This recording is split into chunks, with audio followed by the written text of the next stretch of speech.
Welcome to Square Notes, the Sacred Music Podcast. Your chance to learn about the teachings of the Catholic Church on sacred music, both in theory and practice.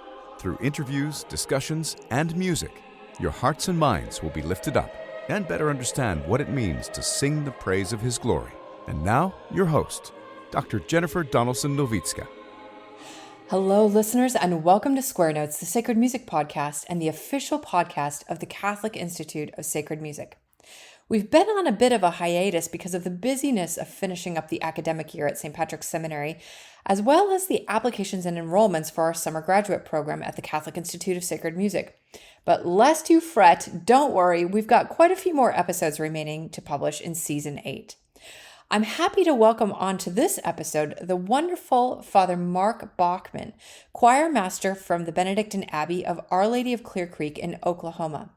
He shares with us a little bit about the Abbey's founding, its connection to the Integrated Humanities program at the University of Kansas and John Senior, and to the Salem congregation of Fontainebleau in France, as well as what learning and living the chant as a monk at Clear Creek are like.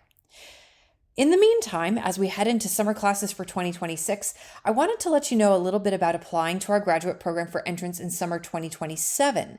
Applications will open in October of 2026 for the 36-credit Master of Sacred Music degree, the 20-credit post-baccalaureate certificates in Gregorian Chant and Sacred Choral Music, and for students applying just to take a class or few as a non-degree seeking student. Summer 2027 promises to be a full one with nearly 20 different courses offered. And so if you're interested in staying up to date on when applications open, sign up for our mailing list on the pop-up on our website, catholicinstituteofsacredmusic.org. If you're interested in learning more about our degree programs, click on Graduate Studies. And now, on to the episode. Father Bachmann, it's always a pleasure to talk to you, and I'm so grateful that you had time to share with me today. Thank you for coming. Good. I'm glad that you have time. You must be just at the end of your school year, I imagine. Yes, we are in the fallow season between the regular school year and a very, very busy summer. So Yeah. Imagine. So we're here to start talking a little bit about the monastery where you're at, its origins and its kind of spirit, and then we'll talk a little bit more about the chant and how it's lived in a particular way at Clear Creek. So could you tell us a little bit about the foundation of Clear Creek Abbey and what are its connections to John Senior's program at the University of Kansas and the monastery of Fontainebleau in France? The core of the community at Clear Creek, that is, everyone practically older than I am, are products of the Integrated Humanities program from KU. They had Dr. Senior as their teacher there, and Dr. Senior introducing them to the Christian classics thought it would be a good idea for them to get some background by living for a while in a monastery to give the background behind the Christian classics like Confessions of St. Augustine, St. Anselm, things like that. So he introduced a 3-month stay at Fontainebleau. There must have been maybe several dozen at least young men that did the stay. And at the end of the stay, lo and behold, some of them felt the attraction to this life and opened up to Father Abbot about it. 12 of them, around 12, entered. And there must have been about 7 who had persevered in the late 90s when it became evident to Father Abbot of Fontainebleau that now is the time to make an American foundation. In fact, the previous abbot had already had the idea more than 20 years ago. More 20 years before, when he saw all these Americans coming, but circumstances put the project on the back burner. Late 90s then, Father Abbot and Father Bethel, a product of the KU program, started looking for properties, and they went around various dioceses. So the first thing you have to do is get the permission of a bishop. And then after, fairly important to have a little bit of support among the faithful. Both of these conditions were met at Tulsa. So they found Catherine Doyle Ranch, where we are right now. And the foundation took place in mid-September 1999. So we're going on 27 years of age now. So, Father, it's my understanding that some of those men who were interested in religious life were not even Catholic, right? That they were, Yes, that's right. they became converts. Yes. This, in fact, was the downfall of the program. Several conversions made it to the local press, which caused a tumult. In fact, by the time I entered in mid-'80s, I think the program had been destroyed, canceled, removed from the curses there at KU. Yeah. Can you talk a little bit about what was the structure of the program? Because not Yeah. everyone of our listeners might know about John Senior's program. Yeah, well, listen, I just to preface that by saying that I'm not a student of this program. I'm telling you what I know from conversations in the monastery. Basically, it was a 2-year program. It's a kind of a liberal arts program. It was called Integrated Humanities. But basically, it involved the reading and reviewing of the classics of Western culture, with an emphasis also on literature and poetry, especially.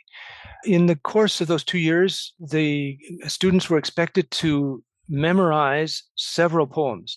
So much so that, for example, Father Bethel, a year ago, when he had to do an MRI and it was isolated, couldn't do anything, he just recited poems for the whole hour that the thing took. He still retained them in his memory. So basically, it was a review of Christian literature, but Dr. Senior really took advantage of it to present the Christian classics to them. I'm wondering if you could say just a little bit about this, because this is now getting into the point of our episode, which is, living the life of the sacred liturgy and living chant in a more integrated, holistic sort of way. But one of those entry points into the depths of the heart is really through the memory.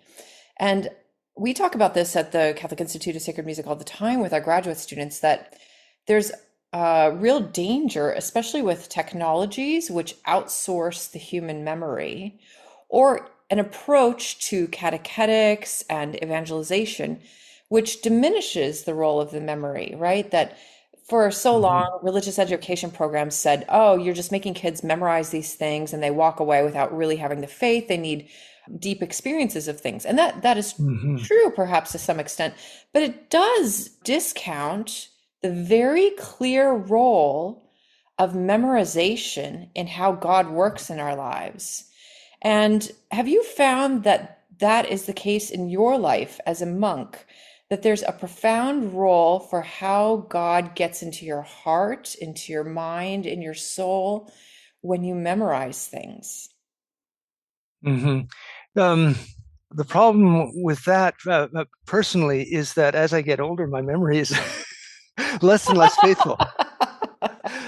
But nevertheless, certainly you have the monastic life, and a program such as I'm describing there, the Integrated Humanities program, will always be reacting a little bit against this weight of the culture, which is kind of inevitable. The way things are going with technology, you don't need so much to rely on your memory. You just put on your phone, for example, a phone number. The classic education, and which is followed also, in its own way in the monastery, is always going to leave us a little bit more with the instruments for prayer and meditation.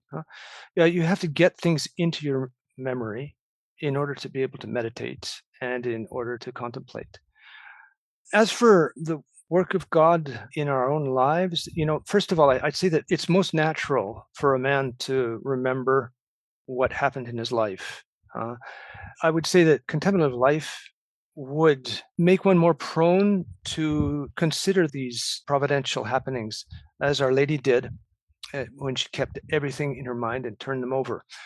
And it also, doing that too, one deepens the sense of that God is always behind, his providence is always behind, he's always directing us. and guiding us toward our goal. That is, we're not just kind of surfing in life, but life is a constant encounter with God. Let's talk a little bit about the role of chant at Hmm. Fonkambo and then how it became integrated into the life at Clear Creek. I remember some of my first experiences with chant when I was back in graduate school were the very lovely recordings from Fonkambo. Mm. And that was one of the first places that I encountered the chant. And so I'm wondering if you Vinyl. could talk. Well, my grad school wasn't quite vinyl, but Okay. Oh, yeah. Okay. I'm right. When I was in college, yeah, they were still putting out vinyl records. yeah. Could you talk a little bit about the chant at Fonkambo and how it made its way into Clear Creek? Okay. Well, Fonkambo is a foundation of Salem. Of course, it's generally known that Salem is responsible for the restoration of chant toward the end of the 19th century, the beginning of the 20th. Fonkambo started off with a very serious kind of intention of living a monastic life, and of also continuing the tradition that they received from Salem.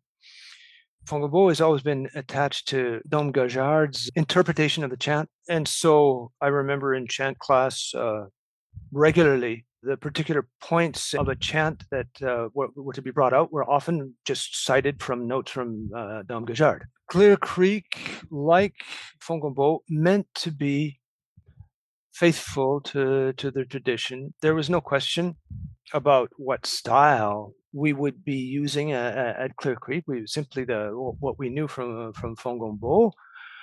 Of course, with a foundation, you don't start off with the full cursus, but you work up. We sing everything that Fonkambo sings, but there are certain things that we don't accompany with the organ. But otherwise, I'd say that as far as the cursus of the chant is concerned, it's the same. And it's going to be a little bit different too. I don't know if it interests you here, but I'll just mention that right at the beginning, we came up with kind of a French tenor of A or B flat, or the samedi on A or B flat, but the postulates that enter said "Niet." We do not sing up like that, and so we had to lower it. Now we're singing on G sharp, Oh, interesting. and even we're lowering it a little bit for the first nocturne of matins, so as to ease in to it. So there's a little bit of adaptation. You might say too that you might be able to pick up the difference of between certainly the American pronunciation of Latin in a recording of Clear Creek compared to the Gloria in excelsis Deo which is characteristic of the French. But otherwise, yes, like I'm saying, we tend to be as faithful as we can, but not stupidly faithful. That is not just, if I might just, there's a story about tradition. Someone says, this is what tradition is. So a woman friend comes to her friend's place and sees her take a meatloaf out of the oven. The friend cuts each side of the meatloaf and puts it in a dish. And so the one who came over says, "Why do you cut off each side of the meatloaf?" And she says, "I don't know. I'll have to ask my mother." And her mother doesn't know either. She has to ask her mother. And it turns out that the grandmother says that the serving dish was too small. She had to cut off the meatloaf so to put it in the serving dish. It had nothing to do with the meatloaf. We don't take tradition like that.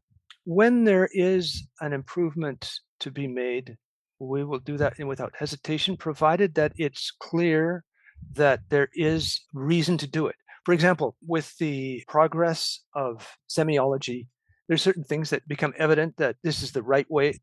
We've made progress on interpreting certain groups of neumes. And once that's clear, we have no hesitation in accepting it. But otherwise, until then, we'll adopt a rather conservative point of view. Yeah, I'm wondering if we could talk a little bit about the formation that a monk Sure. receives when he comes into Clear Creek. What does that look like?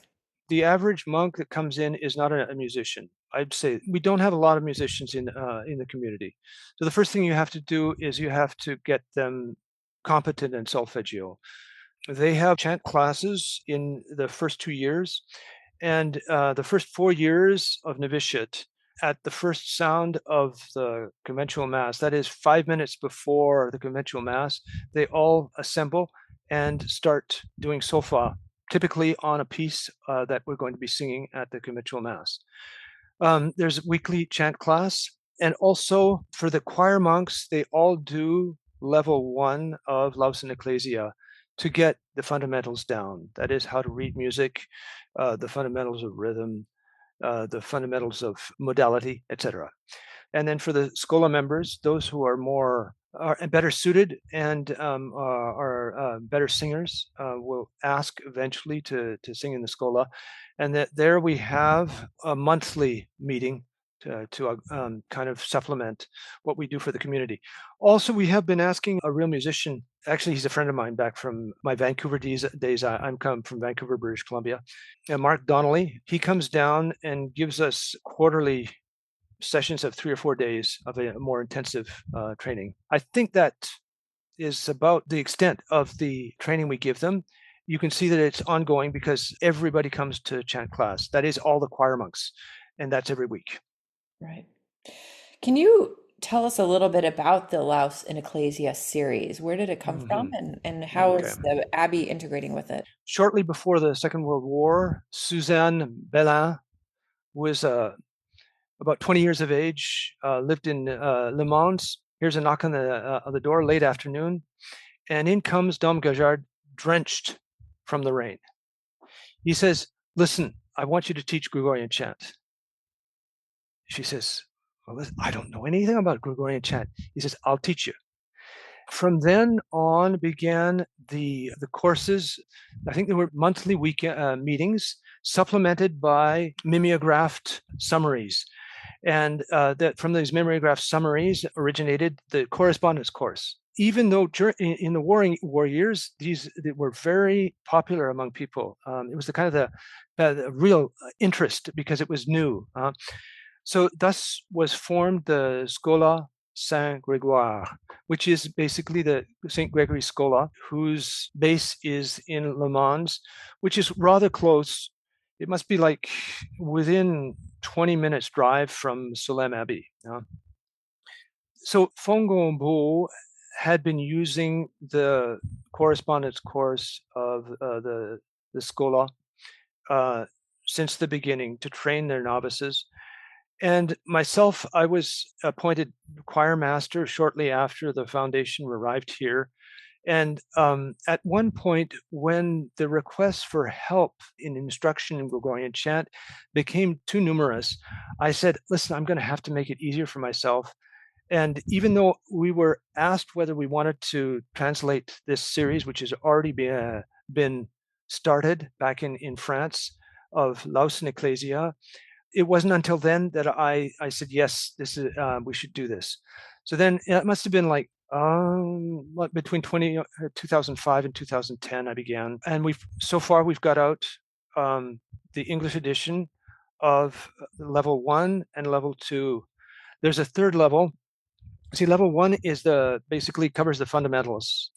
Level 2 it focuses more on the psalmody and the divine office. Level 3 is geared toward direction of chant.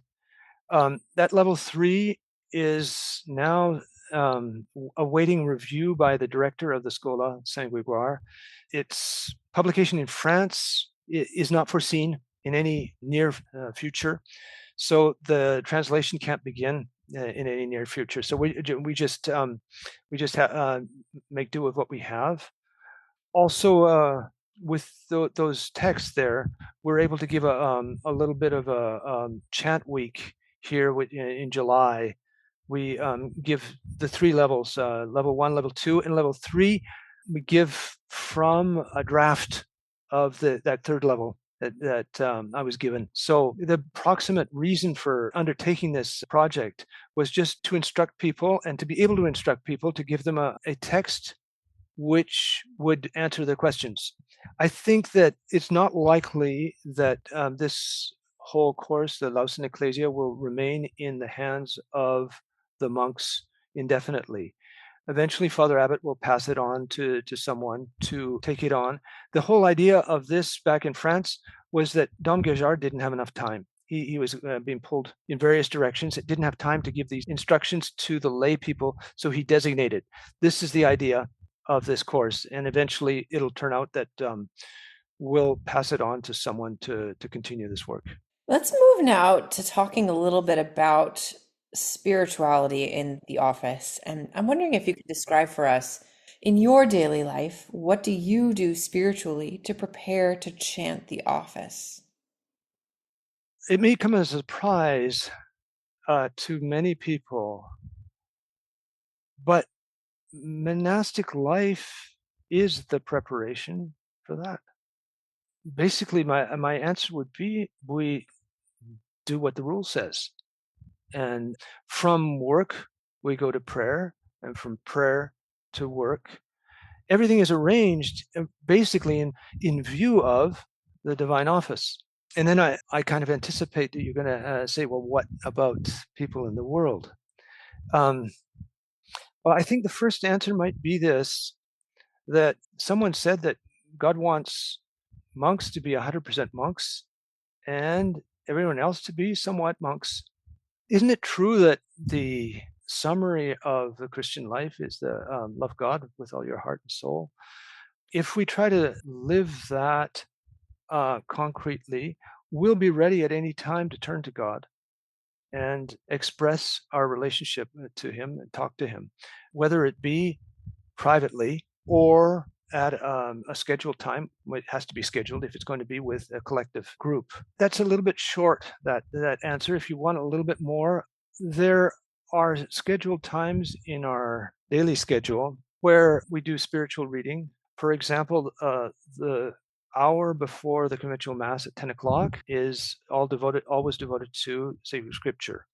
There's also an hour in the evening for spiritual reading.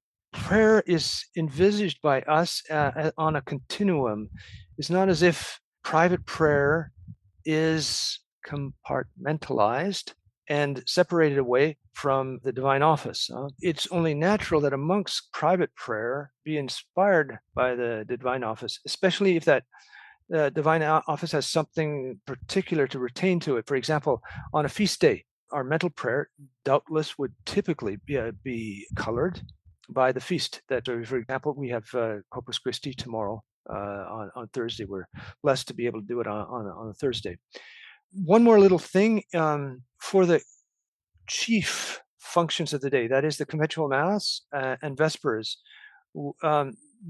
our customs have arranged that we come up 5 minutes before, and typically we'll have put our hood on and line up in the cloister in order from elder to the younger, and we'll have 5 minutes there of recollection, leaving behind what we've just been doing in terms of work, so as to get ready for the office. But even then, it's doubled with the Apperi once we get assembled in choir. The Apperi is the prayer that the church proposes to be recited before any office. I'm wondering if you could describe for us what you see as a healthful and spiritually fruitful engagement of the mind in the chant during the office. For example, what are some of the things it is healthy and helpful to think about?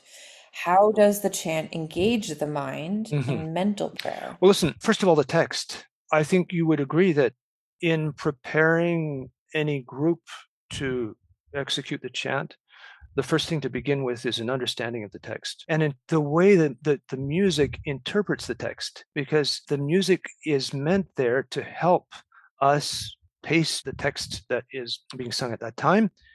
Now, not everybody can be a musician, and so there's varying degrees of penetration of the musical side of chant. Nevertheless, everybody is touched in some way. I don't think I could offer anything more than this, that the chant is, according to Dom Guéjard's saying, total prayer. That is, it's not simply just with the head. It's not simply with the lips. It's the whole body is involved. And even the passions, the joy and other passions expressed in the modes which give a mood to the chant. So it's going to be varying degrees. My formula would be this: enter in as much as possible to what you're doing, and as an offering to God. And of course, that's going to take into account too the fact that you're not doing this alone, presuming you're not singing solo, you're singing in a group. So you're entering into the whole choir, making an offering in the context of the liturgy. Yes, that's about all I can think of right now. And I'm wondering if we could close with just some advice that you might give to a lay person, right? You've been talking about the formation of lay people through the Laus and Ecclesia series. You also have an oblature at the Abbey there, and I'm sure many people ask you on a regular basis, Father, what do I do to better enter into the divine office and the singing of the chant? And I think this is a particularly good concern of the layperson, to say that they don't want to just enter into chant as some sort of vibe or feeling or like a superficial sort of way, but they really want it to form them in the Christian life. So could you close this episode perhaps with just a little bit of advice that you've given and lay people have found helpful over your years of teaching chant? Yes. I think that someone getting interested in chant will naturally want to learn more about it. It's natural that they end up addressing themselves to your institute or to the monastery. And it's good that we have something that we're able to give them. What I would say the lowest common denominator is that do it. That is, sing the chant, but pray it. If possible, do it with good models, that if possible, with some instruction so that you know what you're doing. And then to the extent that there is the desire to do it better, well, you offer them kind of instruction that is available right now, which is getting, it's wonderful that it's getting more and more abundant. Compare this to 40 years ago, there was absolutely nothing. So I think that even now, there's lots of sources you can guide people to deepen their appreciation and their knowledge of chant. Certainly, I hope I was able to contribute something there. A lot of obvious kind of answers, but don't expect from monks, things that'll are completely different from or completely surprising. It's the old tried and true natural formulas that Saint Benedict proposes and that we live on. And I think it's important to see too that even these very simple things like ora and labora, prayer and work, that suffices to make a full human life being dedicated to God. Yeah, it's a very natural integration of supernatural into the life of a man.